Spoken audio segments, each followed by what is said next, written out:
मौत कोई मसला नहीं है हमारे लिए, जिंदगी मसला बन गई। इन हालात में जिंदा कैसे रहेंगे कि मोहम्मद मुस्तफ़ा सल्लल्लाहु अलैहि वसल्लम के इश्क का इजहार हमारे लिए जुर्म होगा? ये तो नहीं कर सकते। ऐसा कानून है जिसके नतीजे में हर पुलिस अफसर जिसको चाहे जिस वक्त चाहे एमडी को पकड़ ले और 3 साल के लिए उसके खिलाफ मुकदमा दायर कर दे। तो मैं तो हाजिर था, पर शुरू में मेरे दिल में यही जज्बे पैदा हुए और मैंने अल्लाह से अर्ज की, क्या खुदा तू गवाह है, अगर फांसी का फंदा मेरे लिए मुकद्दर है तो मैं खुदा की कसम उसको चूम कर फांसी पे चढ़ूंगा। लेकिन इसके नतीजे में आगे क्या हासिल होगा, जब इस पर मैंने गौर किया तो मुझे मालूम हुआ कि पाकिस्तान में खलीफतुल मसीह की जान की कुर्बानी इन हालात में पेश करना नहायत ही खतरनाक गलती है। इस वजह से कि मरकज वहां है, इस वजह से कि खिलाफत की इंस्टीट्यूशन वहां मौजूद है और इरादे बहुत ज्यादा बद हैं उनसे जो आप इस वक्त मालूम कर रहे हैं।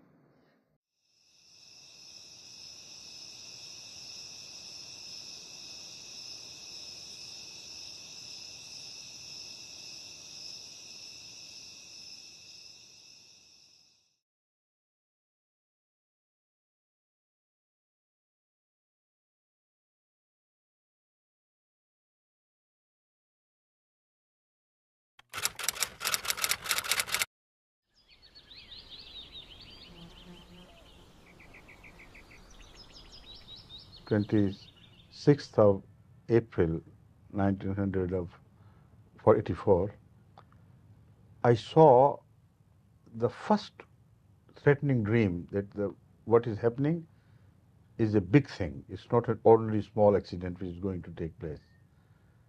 In that, although I didn't see anything to happen to me, but I saw something which told me that Qasr Khilafat will no longer be occupied by me, and the enemy will have a sort of threat over Qasr Khilafat which would make me leave that place. So I saw a very deadly and violent, as if intoxicated camel sitting on the top of Qasr Khilafat. This was a dream which normally one cannot imagine. One can see a bird or something, or a man, but if a camel who is supposed to be very vindictive and small-minded thing and who never forgets a revenge when it wants to take. So a very ugly-looking and threatening-looking camel was sitting on the top of Qasr Khilafat, and this is the first time I'm revealing this to people. To some friends and relatives, I think I related this to. So that was the first.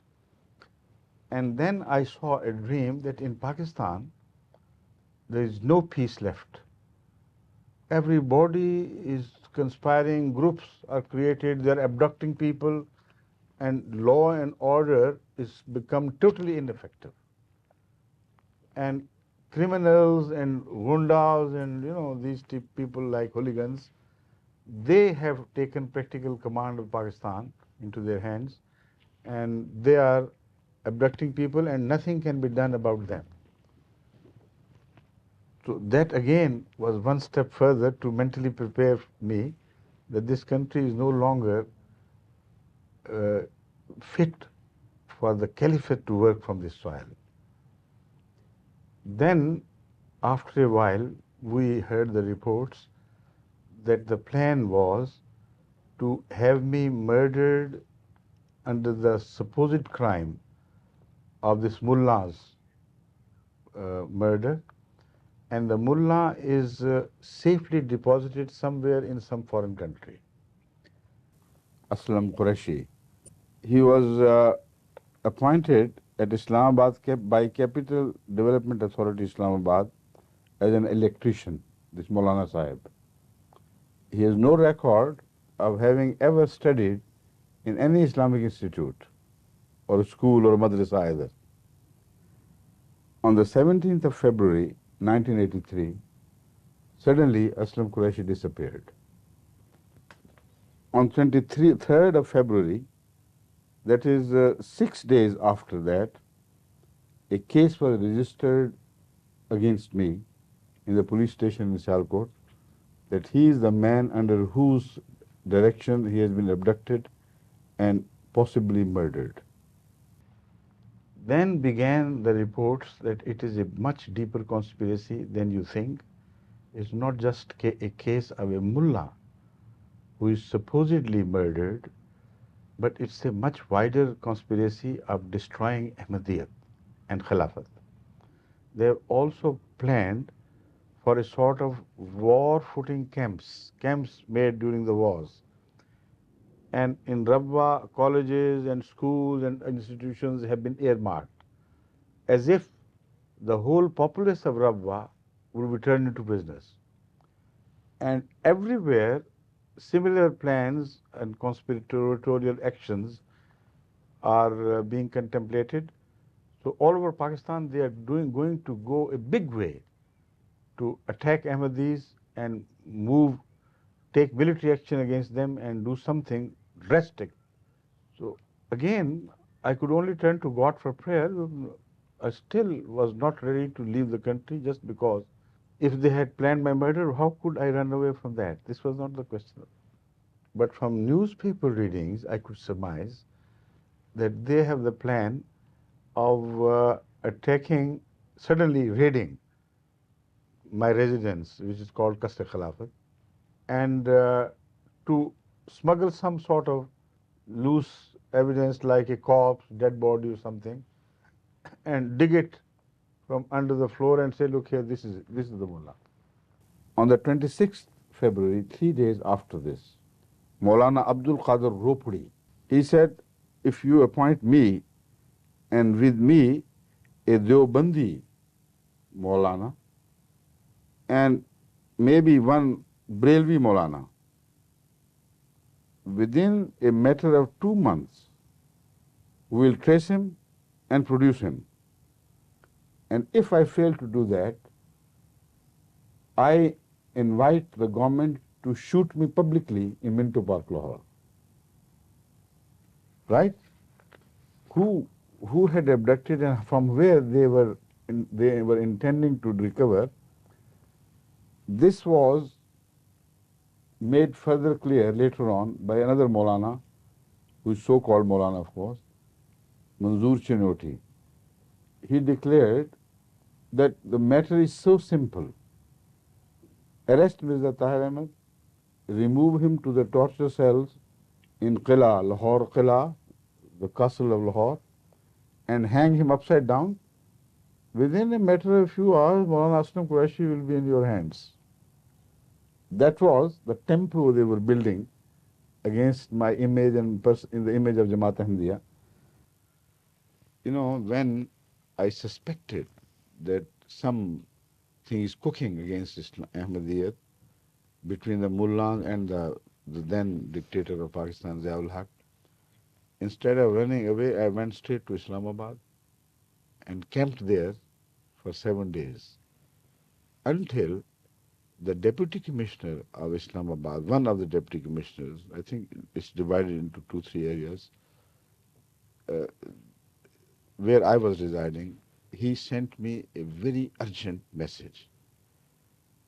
It happened the day after I received the message through an SP from Ziaul Haq himself. That, rest assured and sleep in peace, nothing would happen, no problem. This deputy commissioner said, my earnest advice to you is, for God's sake, return immediately to Rabwa, or it will be too late. Things will happen. A murder could be planned immediately, even there. So I inquired, why does he advise me? The person who carried the message said, he is not going to tell you anything, but he said, have trust in me. For God's sake, leave this place immediately. So I consulted Ahmadi. I said that maybe he has got some information and it's better to abide by his advice. After all, he seems to be, he had a good reputation of being a kind, thorough human being. So we took advice and I left. And 2 days after my departure, or 3 days after my departure, this was announced. This anti-Ahmadiyya ordinance was publicly announced.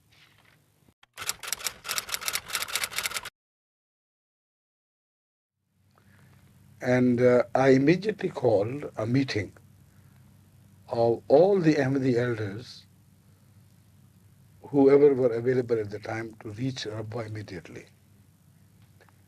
And the same night they reached, and we had a meeting almost lasting the whole night. तो हजरत साहब ने फरमाया कि तुम लोग ऐसे करो कि अब सबको इतला करो कि वो जुमे के लिए रब्वा आ जाए, और तुम वहीं ठहरना ताकि अगर कोई पीछे रह जाए तो उसको तुम साथ ला सको। तो मैं उस जुमे पर, जो फिर हजूर ने नहीं पढ़ाया, रब्वा में नहीं था।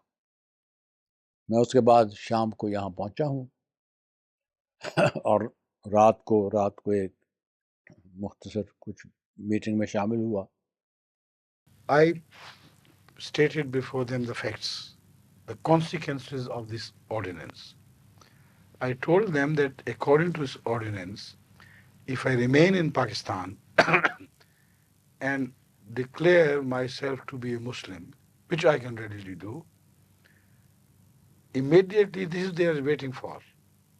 Immediately they would arrest me and put me behind the bar, and even if they don't conspire to do something, to have some accidents, taking place, they can at least keep me for 3 years. And the moment I come out, they would ask the same question. And again I would say, yes, I'm Muslim with the grace of Allah. Back.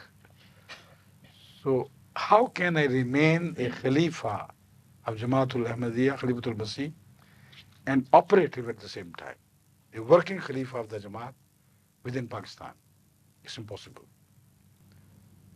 So this story was in circulation, that they planned to first of all have me murdered, then they expected the Jamaat to strongly react against it, then to mercilessly murder and gun down, and no permission would be given for the institution of Khilafat to be for the Khilafat to be Khalifa to be re-elected, and for the House of Representatives, which make the election of Khalifa, would not be permitted to meet in Rabwa or anywhere.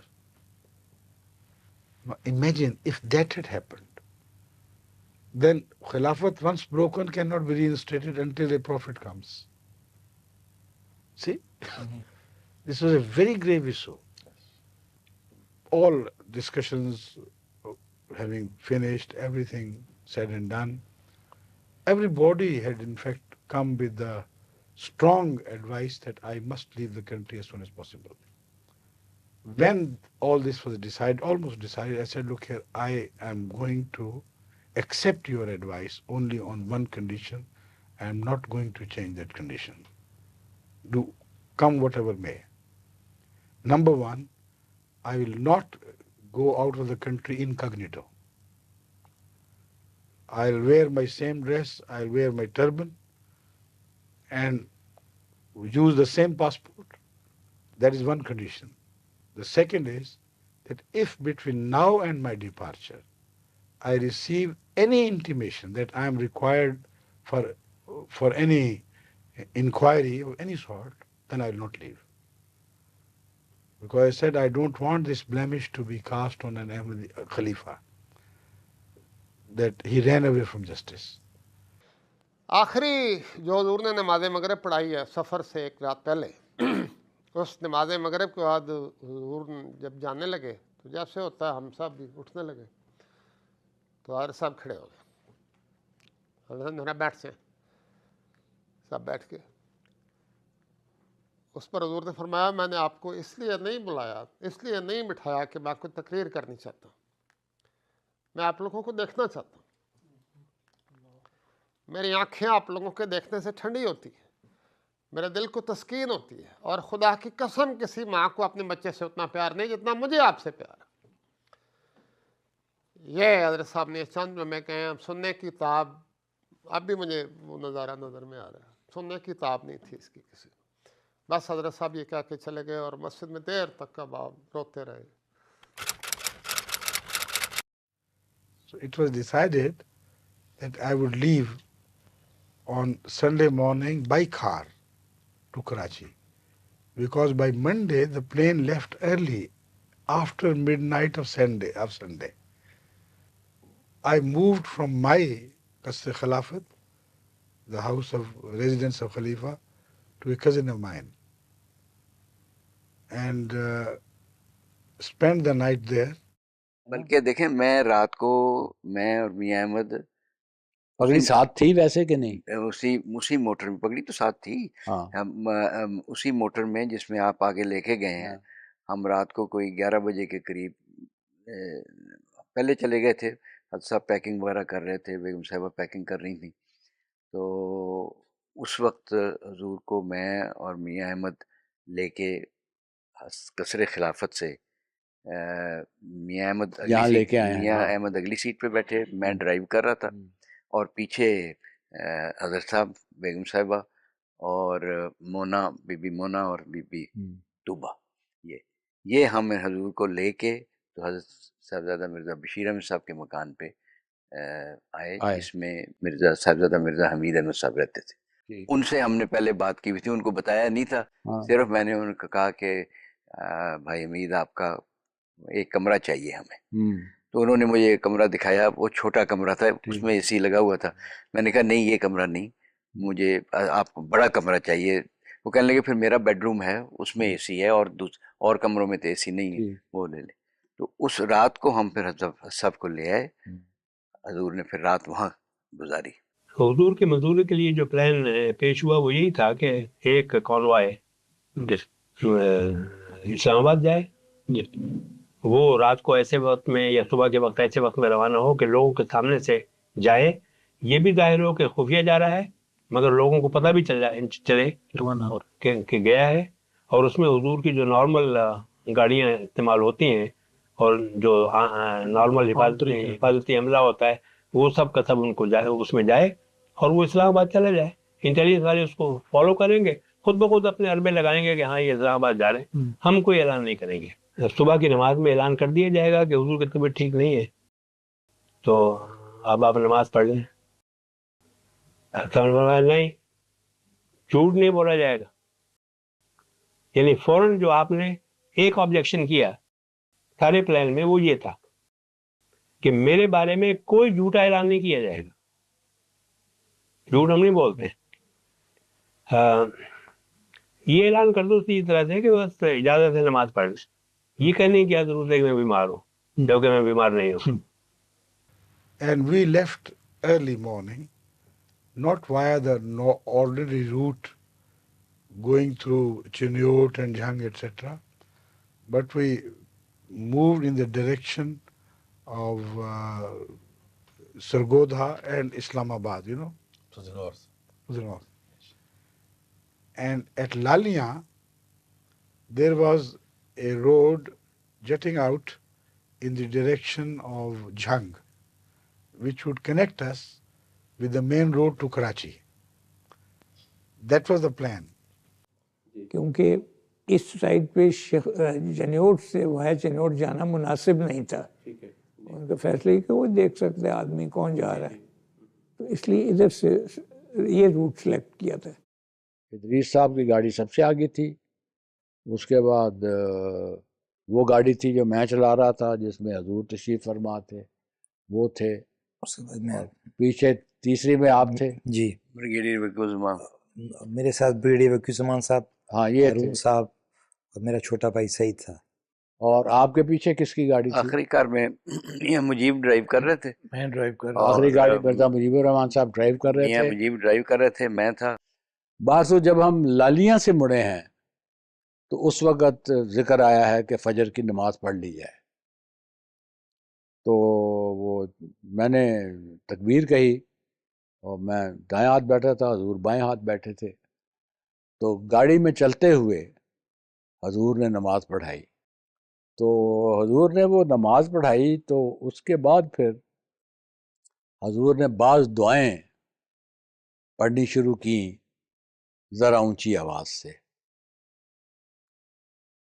تو وہ بڑی ख़ास दुआएं थी हजूर को पर रुकत तारी हो गई, मेरी तबीयत पे भी रुकत तारी हो गई। और Now, first surprising thing I tell you about this is that my second daughter, she saw a dream and told me, Abba, I have seen a very strange dream. And the dream tells me that we are going out somewhere in the cars, and at one place there is some road blockage or something, and we slow down. And there I see some beggars who are apparently beggars, but they're very tall, stout people, like as if they belong to army or police or something, and they're clad in big coats, and they behave like beggars. They ask for money. And when we reached that a long passage, it was impossible for us to maintain speed. We just crawled along. And there suddenly, we saw these exactly as she had seen. That reassured me. I knew then, with the grace of Allah, it's Allah's hand, He already has told us and forewarned us. And without this front man, he is the son of late Hazrat Chaudhry Asdullah Khan Sahib, the younger brother of Hazrat Chaudhry Zafrullah Khan Sahib. His son Idris was driving that car. Imagine. Suddenly he got a pile of 1 rupee notes, 100 notes, piled together and stapled together. He opened them like this and started throwing right and left. Unbelievable. And these so-called beggars, they were intelligence people. But they couldn't resist money. So instead of rushing towards me, they started collecting money. We spread them the money all along, And as they were busy collecting money, we just passed through. उसके बाद हम एक जगह पर पहुंचे जिसका नाम मुझे इल्म नहीं है। हसन ने फरमाया कि यहाँ से खाना लेके जाना है, वो ढाबे वाला है। ये हम एंटर हो गए थे सिंध में। हाँ, सिंध में एंटर हो गए थे जल्दी। जब हम वहाँ पहुँचे हैं ना, तो ब्रिगेडियर वकील ज़मान साहब आए कि हसन कहते हैं कि खाना, तो मैंने कहा जी खाना सारा हर मोटर में खाना, चाय, सैंडविच वगैरह सब पड़ा हुआ है, कि नहीं हजूर फरमाते हैं कि मैंने ड्राइवर होटल का खाना है। तो फिर मैंने और मियाँ मुजीब ने, हमने बर्तन भी नहीं थे क्योंकि खाना तो साथ लेके चले थे, sandwich type.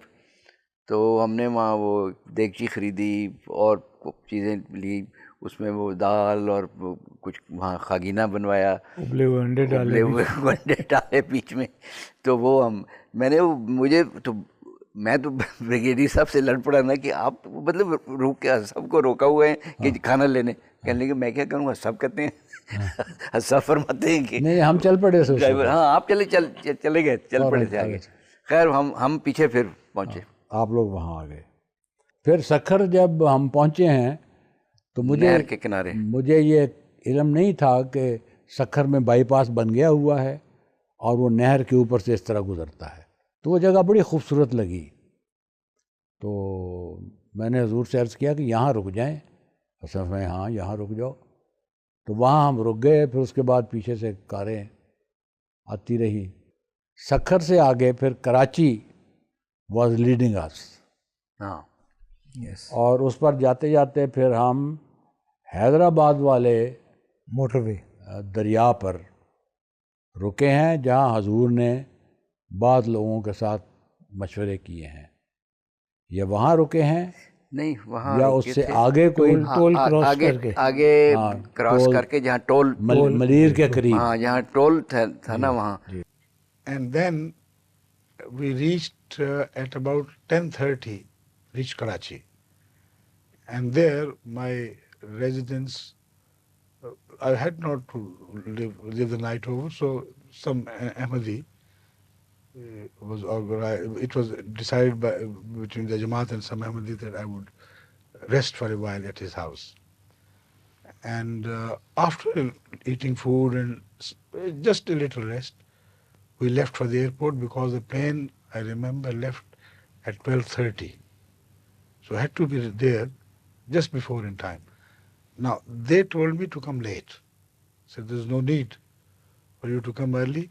They said exactly 5 minutes from the time of the departure of the plane, we will send our special car to fetch you from the VIP.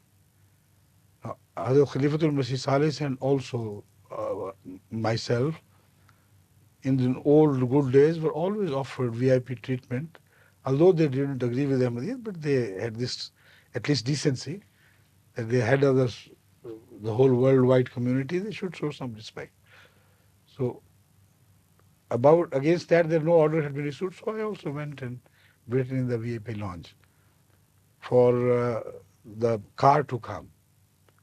And the car came exactly 5 minutes before 12:30. And it was sent back. बल्कि एक थोड़ी सी problem हुआ जो हमारे जिसने जान निकाल दी। एक मिलिट्री जीप आई, उसमें यूनिफॉर्म आदमी, स्टार लगे हुए, वो अंदर भागा। अच्छा। उतर गए। फारूक मुझे कहते हैं कि ये गड़बड़ लगती है कोई, तैयार हो? मैं कहा बिल्कुल तैयार। Before that, I saw very mysterious activity going, people coming, immigration officer, the chief of that area at that time. He came in and walked, and when Ahmadi inquired, he said, no, there's no problem, it's okay. But I suspected, I told Asfa, my wife, that something is going on and the car has been sent. But I said, don't be afraid. Absolutely, because I know Allah has to take care of Khilafat and He would not let anything happen to us. Be sure. So it went on and on until at 1:30, I was told that the car has again arrived. And in the previous case, they had told me that it was sent by mistake. The plane is delayed by 1 hour. While the fact was that they had refused to send me by that car, they had sent the car back, and the plane waited for me for 1 more hour. While normally they don't do it for passengers, The plane should have left me alone and gone. But this was a Pakistani officer who was commanding this whole situation. He refused to permit the plane to leave without me. The airport. He was in touch with them. Yes. I didn't see him on the airport, but he was commanding. Yes. He was in full command of the position. The Dutch officer had handed the case over to him. He still arrived once he came to England and met me. Of course, I was extremely grateful to him for his kindness and decency. So he's a brave man. He wouldn't permit the plane. He was the boss. So at 1:30, we left.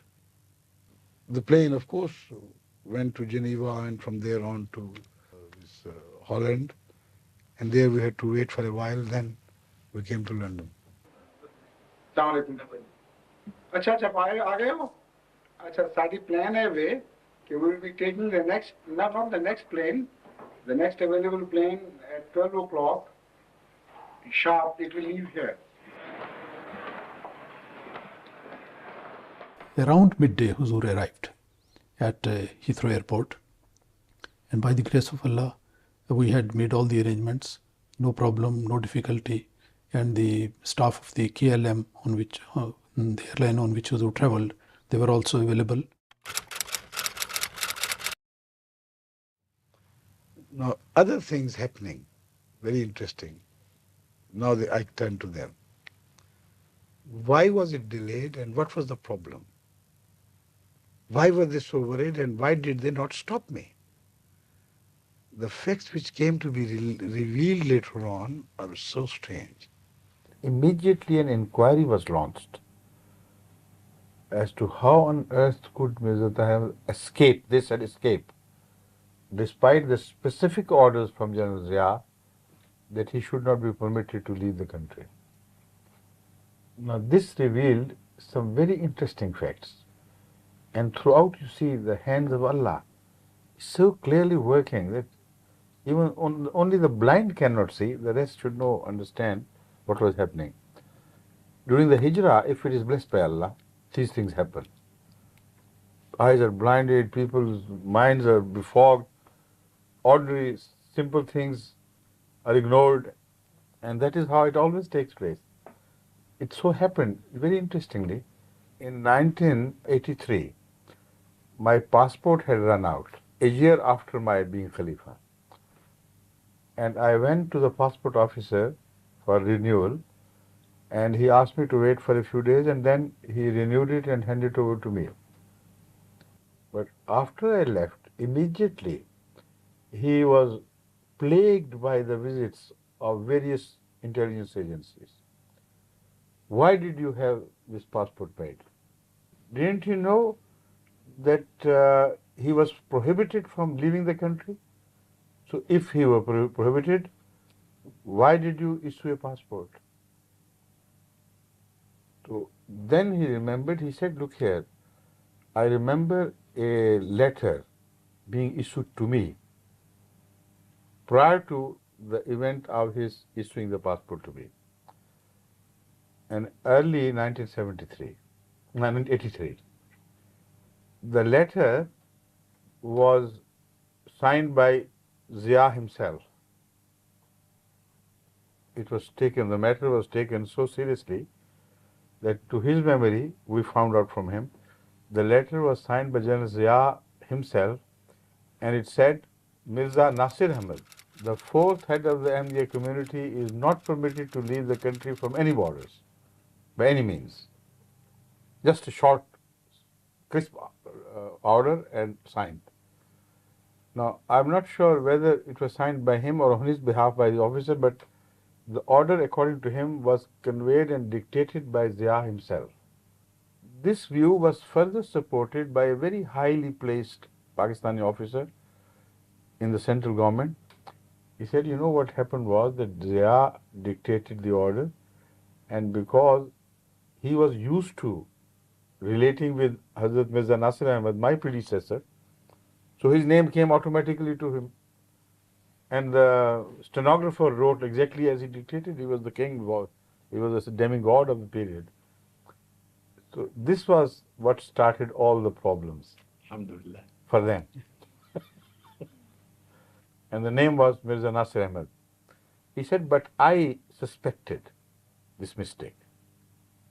And on my own, I repeatedly contacted, before issuing this passport, repeatedly tried to ring the Central Intelligence Bureau and try to find out from him if there was a mistake, it has to be corrected. And he said that it so happened that every time I rang, there was no response. The telephone always was engaged until I got tired, and I said, all right, to give the passport.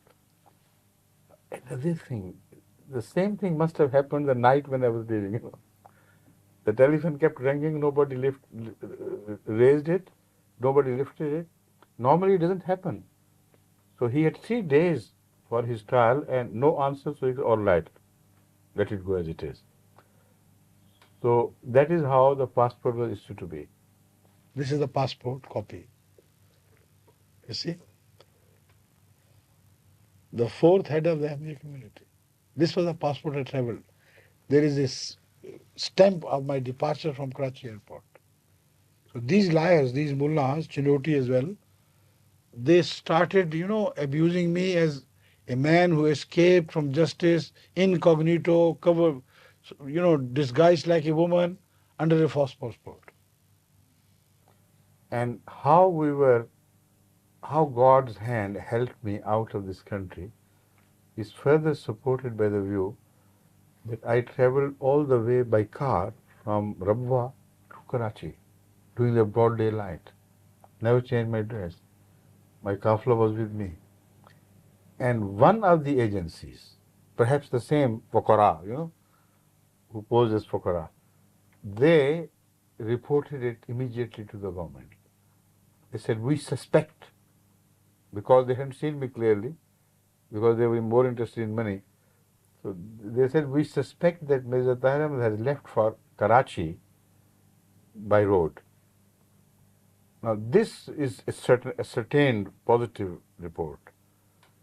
it was processed in the center, and they said they must be fools who are saying that, because the 4 other agencies had reported to us that Mirza Tahir has left for Islamabad, perhaps to meet General Zia.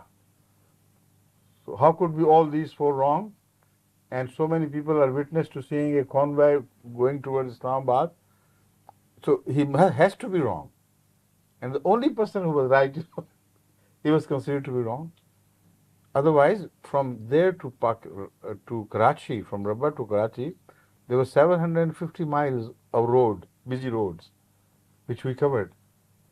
Any time they could have inquired, just written to any SP or DC, and he could have blocked our way and found out. It was a great matter of disgrace, I think, for Ziaul Haq, that during that period and with that kind of attitude, Hazrat Sahab should go through the VIP room after writing his name there and traveling first class.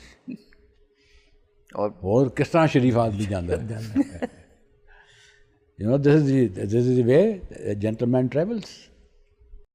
میں نے 27 April 1986 کی صبح کا وقت خواب میں یہ دیکھا کہ حضور اسلام آباد جانے والے ہیں اور ایک منی پاس میں جائیں گے جس کی ارد گرد حضور کے پہرے دار موجود ہیں اور جو سب کے سب آسمانی رنگ کی یونیفارم پہنتی ہیں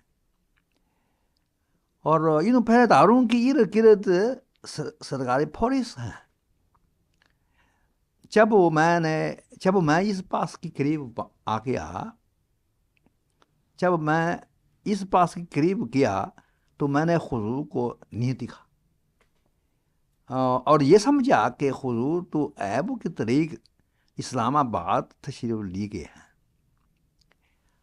اور پاس کے اندر تو صرف کچھ سامان موجود ہیں. پھر میں نے اسی پاس میں حضور کی الوداع کہنے کے لیے بیٹھ گیا اور پھر داروں کے ساتھ سفر کرنے لگا. کچھ